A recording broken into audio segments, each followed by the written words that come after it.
Perkenalkan, saya Indah Aulia Faiza dari kelas 10A.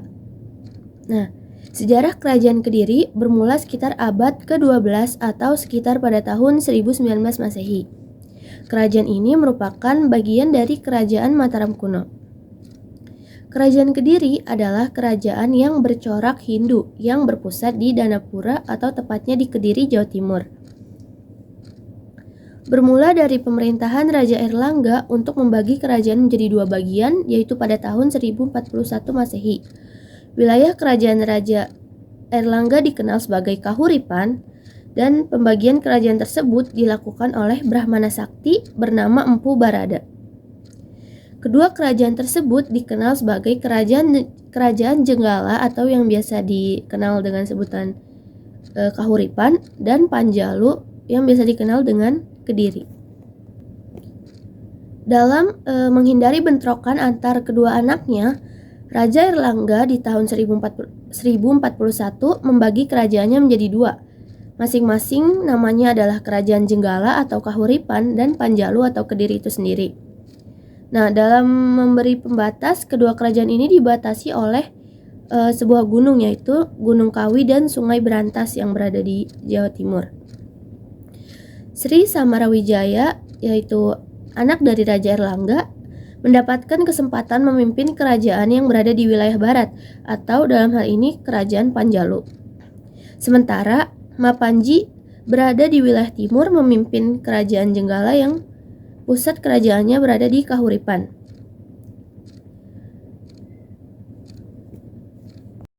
Assalamualaikum, halo, saya Ayu dan juga teman-teman yang menonton video ini. Pada kesempatan kali ini, perkenalkan saya Mabel Hermansyah. Di sini saya akan menjelaskan gimana sih kegiatan atau kehidupan ekonomi di Kerajaan Kediri.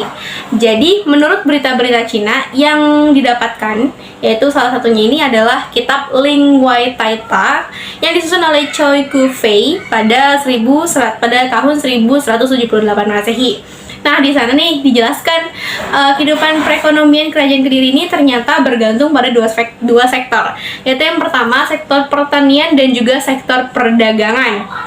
Nah, pertama nih, pertanian. Kenapa sih bisa sampai pertanian? Jadi nih, yang pertama di Kediri itu ada yang namanya Sungai Berantas. Nah, di tepi Sungai Berantas ini mereka mendirikan atau membuat lahan pertanian, di mana Sungai Berantas itu subur kan, dan dia bisa mengalirkan air ke lahan pertanian tersebut sehingga lahan pertaniannya jadi subur. Nah, sehingga banyak menghasilkan komoditas padi dan juga komoditas padi yang nantinya akan jadi beras. Nah, beras ini akhirnya lah menjadi komoditas utama yang dijual atau diperdagangkan oleh masyarakat Kediri. Tapi selain komoditas utama berupa beras, banyak nih barang-barang lain yang dijual, yaitu diantaranya adalah perak, ada juga emas, ada juga kayu cendana, kayu cendana, pinang, terus juga ada ya kayu pinang, terus juga ada yang namanya gerabah dan juga daging.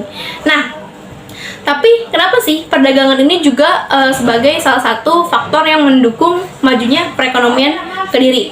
Jadi nih, yang pertama, Kerajaan Kediri ini pada saat itu posisinya sangat strategis nih teman-teman, karena dia berada di antara dua wilayah perdagangan, yaitu perdagangan Indonesia bagian timur dan juga Indonesia barat. Nah, selain itu, Kerajaan Kediri ini perdagangannya itu juga ada jalurnya nih teman-teman. Jalurnya itu disebut dengan di ujung jalur atau jalur pelayaran. Nah, itu dia menghubungkan antara kota pelabuhan dengan tepi Sungai Berantas tadi. Nah, di sanalah masyarakat Kediri itu bisa menjual komoditas berdagang mereka, sehingga banyak yang beli dan banyak pemasukan juga. Nah, teman-teman, selain teman-teman saya Ayu, selain masyarakat Kediri ini berdagang dan juga bertani, mereka ini juga nih melakukan kerjasama kepada kerajaan-kerajaan Maluku dan juga kerajaan Sriwijaya. Itu kami dapatkan juga sumbernya dari Kompas, di mana di kitab Babat Tanah Jawi. Nah, terus juga selain diberangkat kerjasama, ada juga nih, tapi ada juga yang mempertanyakan, termasuk saya mempertanyakan, apa sih buktinya Kerajaan Kediri ini makmur? Apakah memang dilihat dari ekonomi dan juga dari perdagangan dan juga sumbernya itu dari Kompas, yaitu ada di dalam kitab Babat Tanah Jawi karya Sujipto Abimanyu. Tapi nih, teman-teman dan Sensei Ayu, ada nggak sih bukti-bukti lainnya yang menyebutkan bahwa kerajaan Kediri ini merupakan kerajaan yang makmur, salah satu kerajaan yang makmur dalam kegiatan perekonomiannya? Ternyata ada nih, yaitu menurut sumber Kompas, kerajaan Kediri ini mempunyai 300 orang pejabat yang mengurusi bagian penghasilan. Coba kita bayangin deh, pasti normal-normal aja kan punya pejabat atau punya pegawai yang mengurusi bagian keuangan. Ya, normalnya mungkin 10 sampai 15 atau puluhan orang. Tapi kalau misalkan sampai 300 orang, sampai ratusan orang pejabat yang mengurusi bagian penghasilan, itu merupakan satu hal yang wow, berarti banyak dong yang harus diurusi penghasilannya. Nah, selain itu, kerajaan Kediri nih juga punya 1000 orang pegawai yang mengurusi bagian benteng, parit kota, dan juga bagian makanan. Wah, ternyata selain punya 300 orang pejabat yang mengurusi bagian penghasilan, Kediri ini juga punya banyak pegawai yang mengurusi bagian bagian makanan, terus juga bagian parit kota dan juga benteng. Ternyata semegah itu dan semewah itu dalam kegiatan perekonomiannya kerajaan Kediri ya. Oke, saya dan teman-teman, itu tadi penjelasan kami mengenai kerajaan Kediri. Oleh karena itu, misalkan ada yang salah, mohon maaf dan terima kasih. Assalamualaikum warahmatullahi wabarakatuh. Dadah.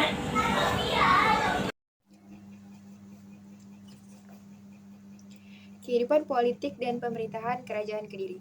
Kerajaan Kediri berpusat di Dahanapura atau yang saat ini dikenal dengan Kota Kediri. Kerajaan Kediri memiliki pusat pemerintahan di tepi Sungai Brantas yang juga pada saat itu menjadi akses pelayaran untuk masuk ke Kerajaan Kediri. Pada masa pemerintahan Sri Jayabaya, itu sudah dilakukan secara teratur dan hukum yang dijalankan sudah secara adil dan tegas.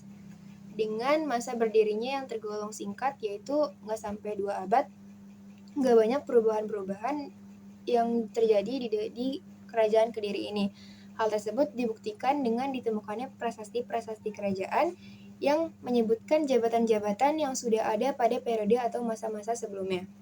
Nah, teman-teman, di sini ada satu hal penting yang ada dalam kehidupan politik dan pemerintahan Kerajaan Kediri, yaitu adanya demokrasi. Apa sih demokrasi itu? Demokrasi itu adalah si rakyat ini meminta permohonan kepada raja dan disetujui oleh rajanya. Pada saat itu, rakyat itu meminta untuk mengukuhkan anugerah-anugerah yang udah dikasih oleh rakyat-rakyat sebelumnya dan dijadikan prasasti, dan ditambah rakyat-rakyat ini meminta anugerah yang diberikan langsung oleh raja yang sedang menjabat.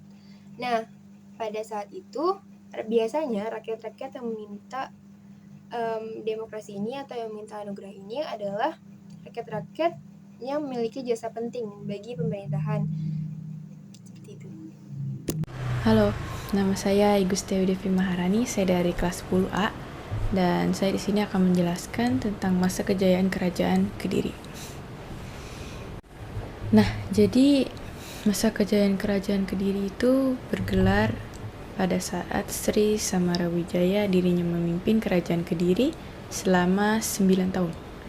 Nah, itu tepatnya tuh sejak 1042 hingga 1051. Lalu setelah itu Samarawijaya digantikan oleh Sri Jitendrakara lalu Sri Bameswara. Hal mengenai perpindahan kekuasaan banyak tercatat di dalam peninggalan Kerajaan Kediri. Di antaranya itu ada di prasasti Karanggayam. Lalu setelah Bameswara turun tahta, masa kejayaan Kerajaan Kediri tiba, tepatnya itu ketika Jayabaya resmi menjadi raja. Masa kejayaan Kerajaan Kediri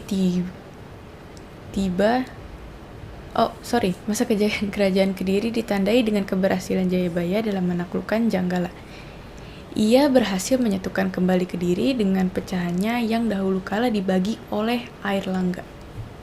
Nah, lalu setelah itu, hal ini itu sudah diabadikan di dalam kitab Kakawin Batarayuda yang ditulis oleh Empu Sudah dan Empu Panulus sekitar tahun 1157. Disebutkan bahwa kemenangan tersebut disimbolkan sebagai Pandawa atas Kurawa. Nah, kalau tadi kan penjelasan tentang masa kejayaan Kerajaan Kediri. Nah, kalau sekarang saya akan ngasih tahu. Jadi ada fakta yang mengatakan bahwa Jayabaya ini mempunyai ramalan tentang masa-masa sekarang ini. Jadi beliau itu pernah meramal apa yang akan terjadi di masa-masa sekarang ini. Nah, buat kalian yang mau tahu ramalannya apa aja, nih, lihat. Nah, guys, jadi di sini tuh ada 4 ramalan Jayabaya yang paling ngagetin. Bukan ngagetin. Mengejutkan, jangan ngagetin. Nah, ya, jadi Jayabaya itu punya ramalan-ramalan yang wow. Nah, ini salah satunya ada 4 ramalannya yang paling-paling. Nah, jadi kita jelasin dulu. Jadi Jayabaya itu merupakan raja Kediri yang memerintah sekitar tahun 1135 sampai 157. Nah, beliau ini dikenal atas ramalannya yang terkenal, tersirat namun akurat di masa sekarang. Nah, oke, kita langsung aja. Jadi yang pertama itu adalah ramalan Jawa akan terbelah. Wah, itu serem ya. Ya, jadi maksudnya tuh jika Gunung Slamet meletus, maka Pulau Jawa akan menciptakan parit yang menyatukan pantai utara dan selatan Jawa. Wow. Oke. Lalu yang kedua ada keberadaan kendaraan.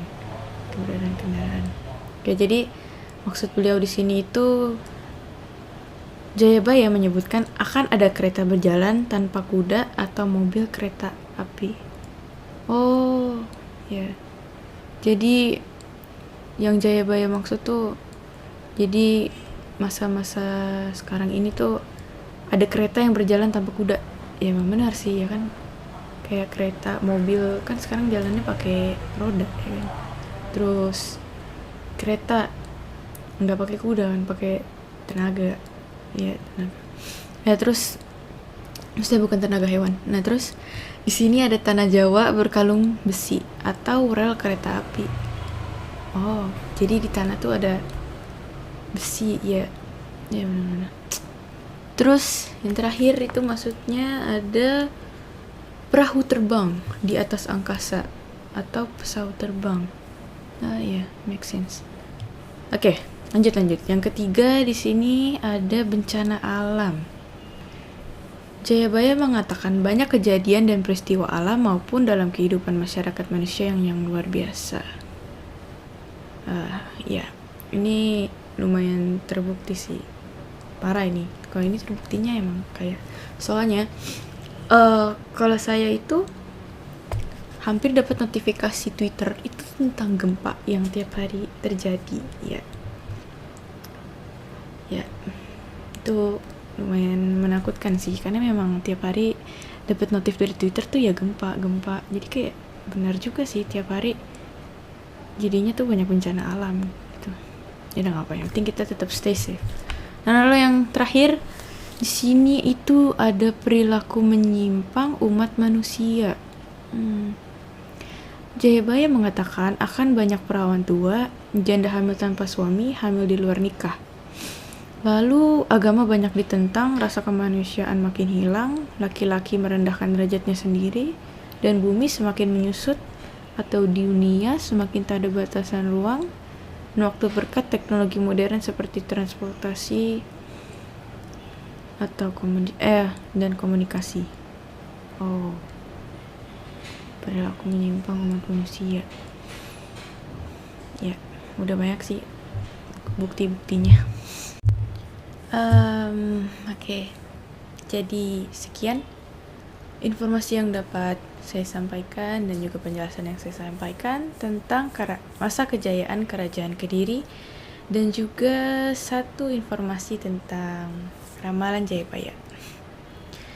Oke, makasih buat yang udah nonton, yang udah memperhatikan. Semoga video dan penjelasan-penjelasan dari saya dapat bermanfaat bagi kalian yang emang pengen tahu lebih lanjut tentang Kerajaan Kediri. Mohon maaf bila ada salah kata. Terima kasih sudah menyaksikan video ini. Bye. Thank you. Kerajaan Kediri runtuh pada tahun 1222 ketika masa pemerintahan Raja Kertajaya. Raja Kertajaya ini dianggap sebagai sosok yang sangat kejam, yang mengklaim hanya Dewa Siwa yang dapat mengalahkannya. Kertajaya dianggap telah melanggar agama dan memaksa Brahmana untuk menyembah Kertajaya layaknya dewa. Melalui perlindungan Ken Arok, para Brahmana kemudian mendukung Ken Arok untuk melakukan pemberontakan yang dikenal sebagai Perang Ganter. Keberhasilan Ken Arok membuat kerajaan Kediri mengalami keruntuhan, dan selanjutnya kerajaan Kediri menjadi kekuasaan Tumapel atau kerajaan Singasari. Peninggalan kerajaan Kediri, yang pertama ada Candi Penataran. Salah satu candi peninggalan kerajaan Kediri adalah Candi Penataran, terletak di lereng Gunung Kelut, Blitar, Jawa Timur. Kondisi Candi Penataran cukup terlihat dan dijadikan tempat wisata. Di kompleks ini terdapat candi lain, sungai, hingga balai di Pandopa. Nah, yang kedua ini ada Candi Mirigambar. Selain Candi Penataran, ada Candi Mirigambar yang lokasinya berada di daerah Sumber Gempol, Tulang Anggung. Dibangun pada 1214 Saka, Candi Mirigambar memiliki relief unik dengan ukiran berbentuk sosok perempuan dan sosok laki-laki. Prasasti yang ketiga. Nah, yang ketiga ini ada Prasasti Jaring. Peninggalan kerajaan Kediri, berikutnya Prasasti Jaring yang sangat ini dapat dijumpai di daerah Jaring, Kembangan, Blitar, Jawa Timur. Nah, yang ketiga ini ada Prasasti Jaring. Peninggalan kerajaan Kediri, berikutnya Prasasti Jaring yang sangat ingin dapat dijumpai di daerah Jaring, Kembangan, Blitar, Jawa Timur. Prasasti Jaring ini dibuat pada 1194 Masehi dan berisikan mengenai pejabat Kediri yang mempunyai gelar inisial dari nama hewan, salah satunya macan kuning.